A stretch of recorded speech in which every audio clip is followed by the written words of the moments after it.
Hello, I'm Ronnie Eldridge. Welcome to Eldridge & Company. Ester Fuchs is a professor of public affairs and political science at Columbia University. She also advises mayors, consults with businesses and candidates, serves on numerous boards and commissions, and writes extensively on urban public policy. But beyond all that, I think she just loves politics, and that's what we're going to talk about today. So, hello. Hi, Ronnie. It's great to be here. There's a lot to talk about, but I just wanted to start with one funny thing. I was reading stuff about you, and I read an article you wrote 2 years ago about dysfunction in Albany. Right. And it hasn't gotten better, it's gotten worse, hasn't it? Yes, it's completely, I think I want to give the governor a little credit. He is trying, but there's been so many problems that relate to the members of the assembly that are both structural and personality based, and as a consequence of basically having people in place too long without any light shining on them. It's a case for term limits, Albany. Yeah. And then, of course, it's in the Senate with all the leadership stuff. I mean, this back and forth and leaving we struggled to get a Democratic majority in the Senate, and then they go over to the Republicans. So what it all comes down to is all of these different offices that we have, both state and city, and the people we elect to fill them. Are we doing a good job about that? This is a huge problem. Democracies depend upon a public that is engaged and informed. And we are short on both those counts right now. Turnout has never been lower in elections in New York. The level of public information about candidates is low. It's one of the things I actually have been working on with my Who's on the Ballot, where people can actually just find out nonpartisan It's who'sontheballot.org. Who'sontheballot.org. You can go, you put your address in, and then you get all the information about your candidate. Right. But even more than that, I mean, we have, what do we have, 23 offices, I think, citywide and local, that are don't have any incumbents in them, right? That's so right. They're open elections, so that's pretty important. And then we have almost a third of the city council that has been term limited out, and so we have new people running for that. We have, I don't remember how much, 120 something candidates running. Right. For 300 and some odd offices.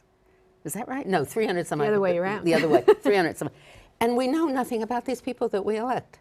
It's really tough, particularly the down ballot races, and that would be the city council races. When you have citywide elections, we're lucky if the public pays attention to those people running citywide. You think people know who's running for public advocate? I don't think so.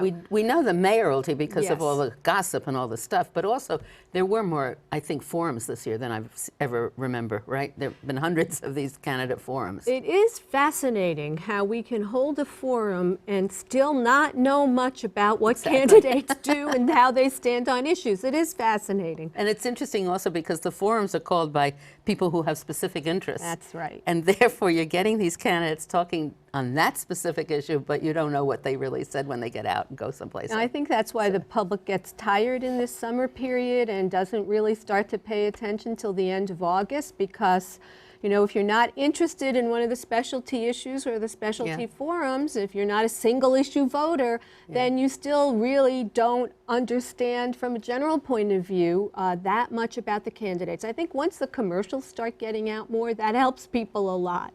Don't they get mixed up though? You know, it's interesting, and I guess it's a sad statement, but most people get their information about elections from the political commercials. And Interesting. they don't, they get it from their friends and family, but first and foremost from the commercials, which is why everybody spends so much money on these ads and why these organizations and their attack ads are so critical and can have an impact on elections. You were chair of a charter commission, but it wasn't the one that extended term limits. No, and the Charter Commission did not extend term limits. The City Council voted to extend term limits legally. We are a state where the legislature can overturn a referendum, which frankly I think is a good thing. When you look at California, the general principle makes sense.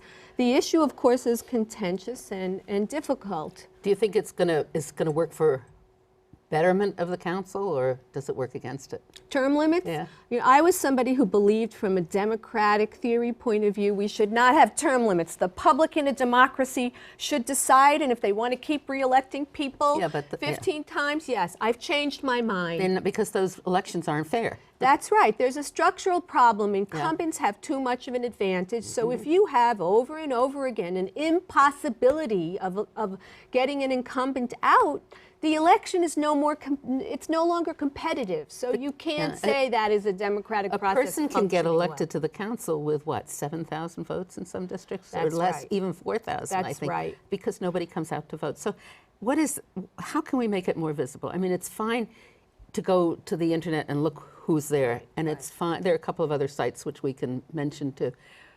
But there are people who don't even know there's an election, and then there are people who don't know who's running. Is that the media's fault? I mean, is it the fourth estate that's no longer the fourth estate? You know, the media, we can criticize a lot, but I don't believe it's completely their fault. Historically, we had institutions which helped voters understand what was going on, brought them into the political process, informed them. Some of them were partisan. When the parties worked like machines effectively, they were out there and connected to people in the neighborhoods. We have not-for-profit organizations, community-based organizations who try and do some of this, but we haven't, the Citizens Union, that's their objective, to do it in a nonpartisan way, to inform the voter, and they work hard and they try. But the basic problem right now is we don't have institutions that really were able to replace that old machine. When I started in politics, it was back in the 50s, I guess. I was a captain, co-captain. I had a man with me, and we rang doorbells and talked personally and delivered that message. But now then it went to mail, and now it's really the television way. And you need the deep outreach. Because otherwise you don't get people involved in the process. Right. One of the things we tried to do with Who's on the Ballot is create an advisory committee for outreach with the Immigration Coalition, with the Urban League, with the League of Women Voters. You know, 15 different organizations, the settlement houses, Nancy Waxstein, to get out there with them with the information, because the public is both disaffected and uninformed. The other thing about the council that I've noticed is that we're increasingly, well, first of all, I'm astonished at the family organizations, you know, where the son, the daughter, the sister, the cousin. The switching of jobs between the dynasties. State, dynasties is a good word. The switching of jobs because we had term limited between state and local. Right. People have no shame. Right. But they can get away with it because, again, we don't have an active electorate, right? But now also there are a lot of staff people running, and I don't know I don't think that's a great thing either, to institutionalize it more and more, so that's that kind of internal, always internal participation. Do you know what I'm saying? Yeah, it's a good point that you make, because it's very hard to get into the process. So again, it used to be the parties recruited, other nonpartisan organizations recruited. Now either you need money, because you can self-fund your campaign, as Elliot Spitzer is showing us right now, or you need to be part of a long-term institutional network, and it seems that the electeds are the only ones who have an organization that is really training people to come up and run for lower-level offices, not just the high-profile, high-level offices. Do you think Albany gets away with a lot because it's so secluded from the major urban centers? Absolutely, and I think, you know, Boss Tweed wrote about that in his little book. I believe most state legislatures were put in the middle of nowhere intentionally so that the business of the people wouldn't be on view to the people. And ironically, even with all our communication now, it's still difficult to get information about Albany. And we can see the influence that state legislatures have around the country, because, I mean, that's what's really molded the Congress that we have now. It's huge. It's huge. The one example that I like to bring up is Texas. You know, when we redistricted and New York lost seats because we only have 535 seats in Congress, and just the population of the districts go up, so Texas increased their number of representatives in the House of Representatives because their population went up. Well, how did their population go up?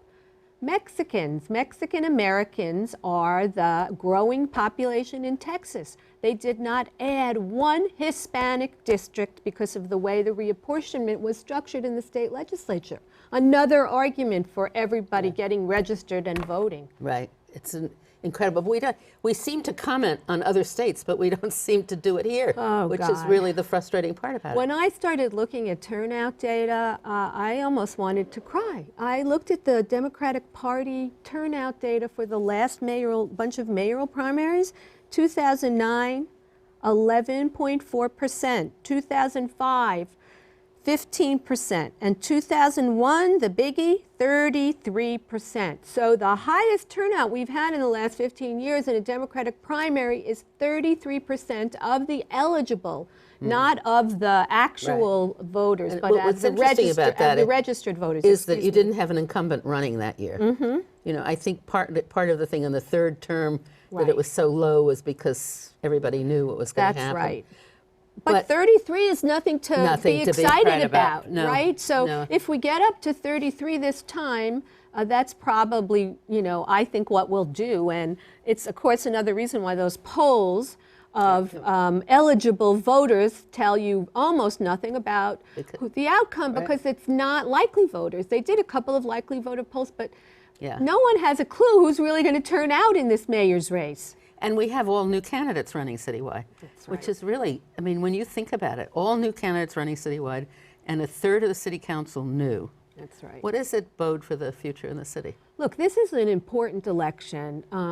New York is, we always say we're at a pivotal point in every election, but I think it's pretty clear that because of the role, particularly that the national government has chosen not to play, which is to support the work of cities.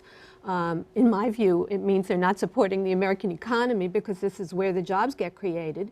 But that's for another conversation. But they're not putting the money in. And so cities are more and more on their own. The state legislatures are doing their usual unfunded mandate garbage. And so we are more and more on our own in making New York a livable city, a competitive city, economically, a fair city, you know, a city that functions for everybody, poor, middle class, and wealthy. And we are in a global economy. And so we can't turn back the clock and pretend, you know, oh, you know, Bloomberg paid too much attention. There's this criticism of him now about paying too much attention to wealthy people. That's not the point. We need to pay attention to everybody, of course, and particularly at the neighborhood level, but there's a structural problem in federalism. So I was talking about with the state government. We in New York have to pay for services from our local tax base, and if the business moves to Nassau even, or to Westchester, and certainly to Jersey, we lose the money, we lose the revenue. So, or, you know, moves overseas. What was the amount you said that we participate, we give to the state, and what we get back? Oh, well, we double, basically the state takes away twice as much as they give back to us. And the federal government isn't very good either on that front. Moynihan used to do that report about the balance of payments, and it was always around, we were always losing at least $10 billion a year to the feds. And now we lose it to Albany, because so much of what the governor is doing around economic development, for example, he seems to want to focus upstate.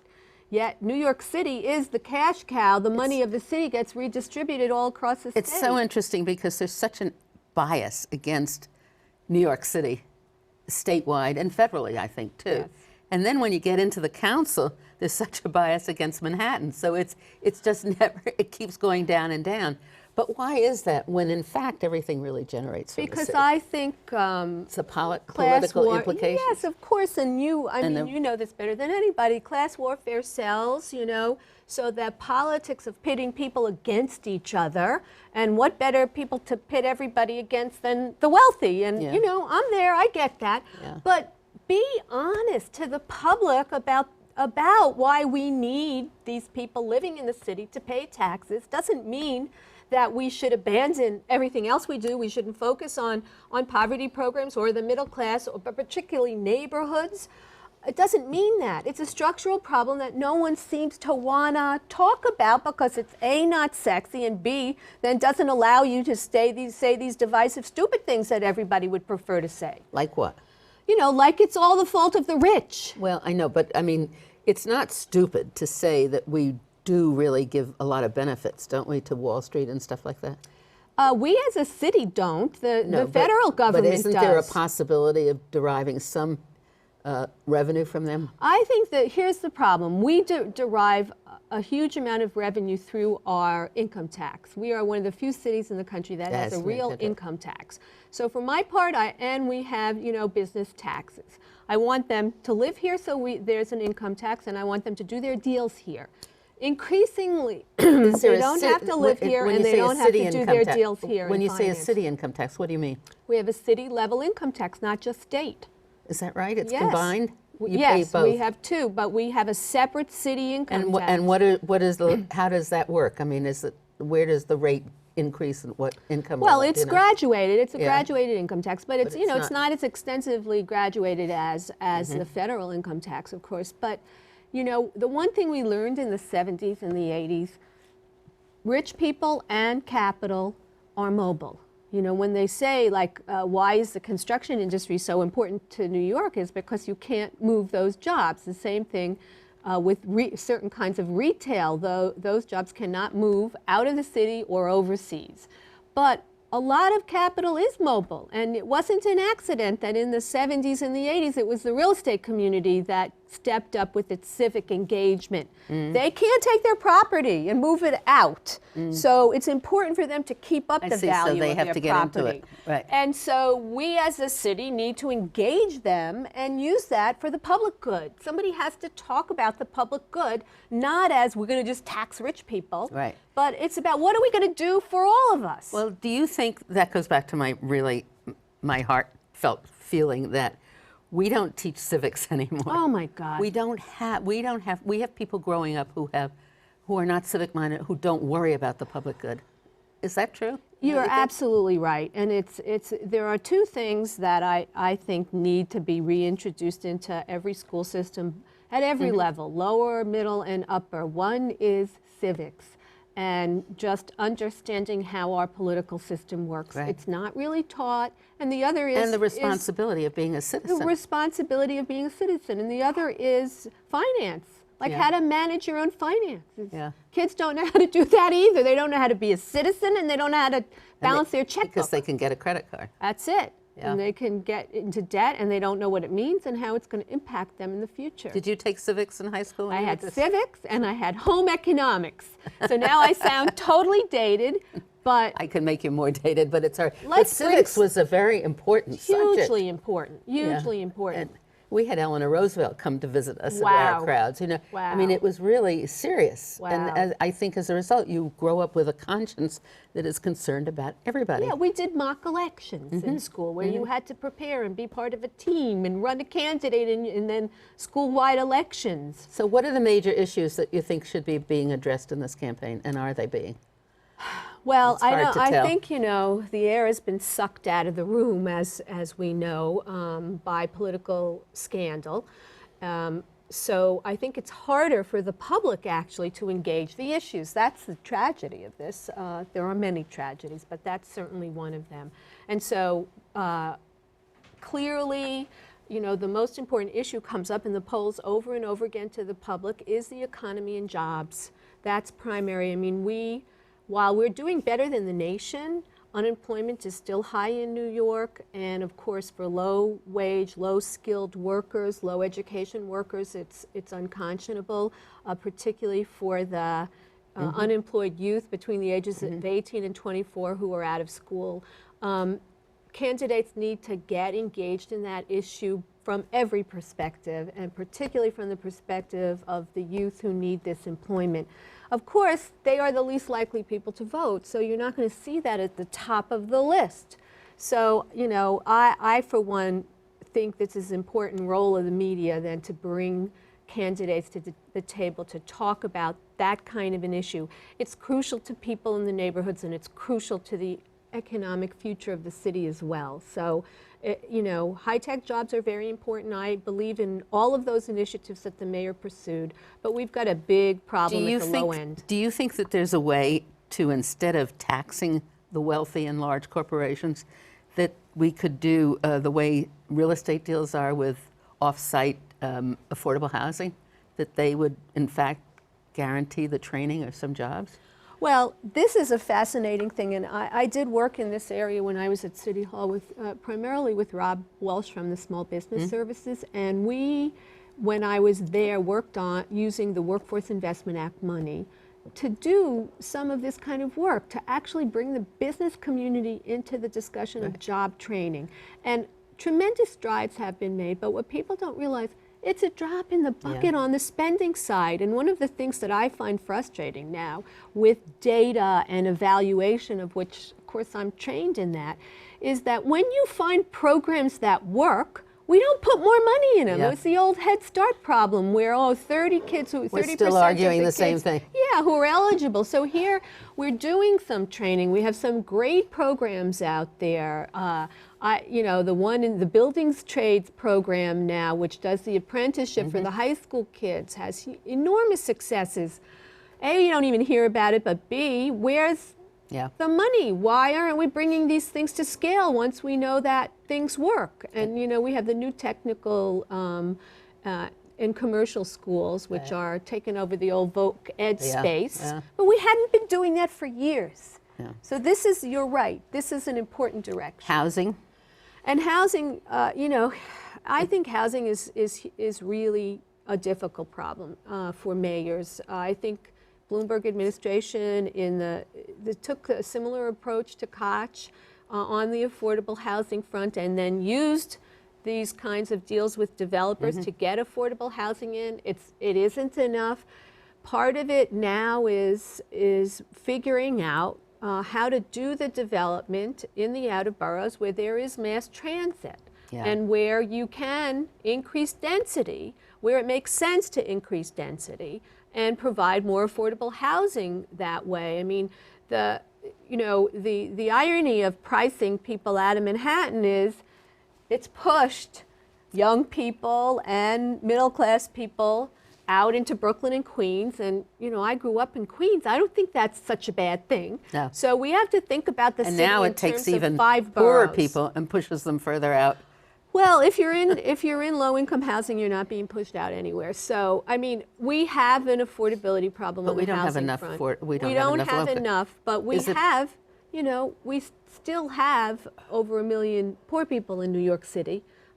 So I don't see the problem of gentrification in the same way that other people do, who probably share most of my political views, progressive political views. I think New York has to change. It's got to keep moving. That's its essence, and that's why it's been so strong. But the transportation, if we improve, I mean, the transportation is also so expensive.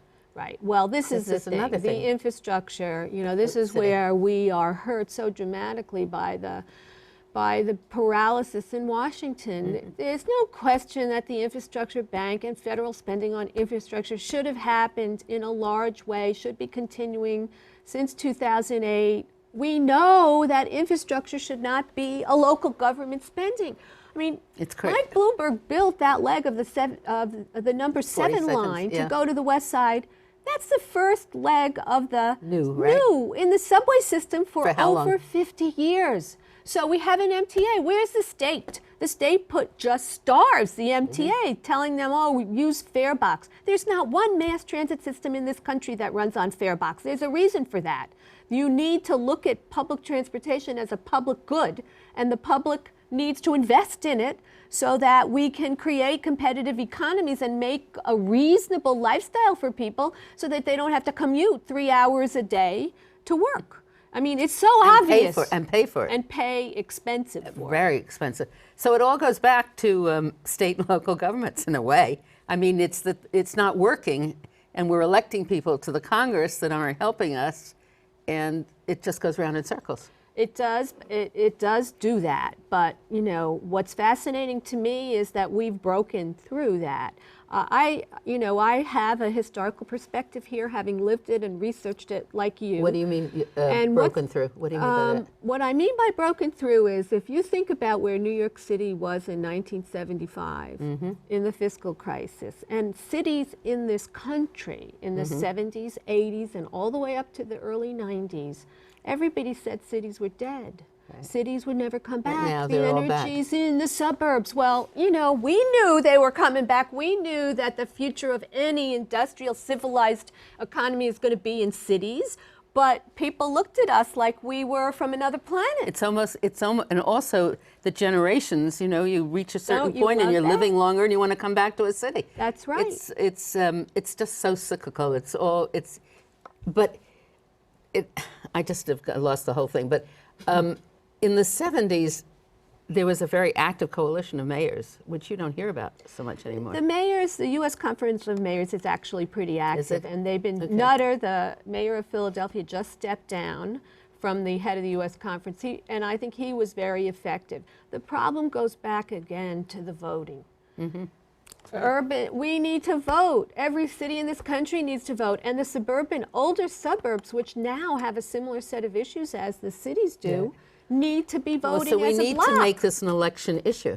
Absolutely. They have to be able to understand how important the voting is. Right. I think, it's funny, voting is more important than ever now in our country because there are real choices.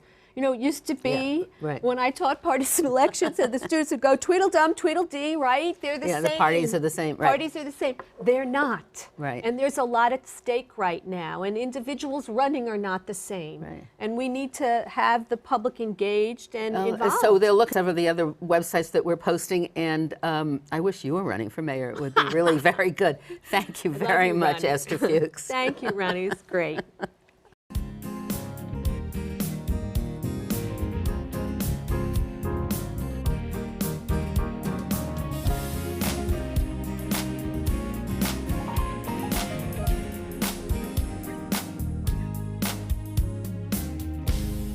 If there are any people you'd like to hear and topics you'd like us to explore, please let me know. You can write to me at CUNY TV, 365 Fifth Avenue, New York, New York, 10016, or you can go to the website at cuny.tv and click on Contact Us. I look forward to hearing from you.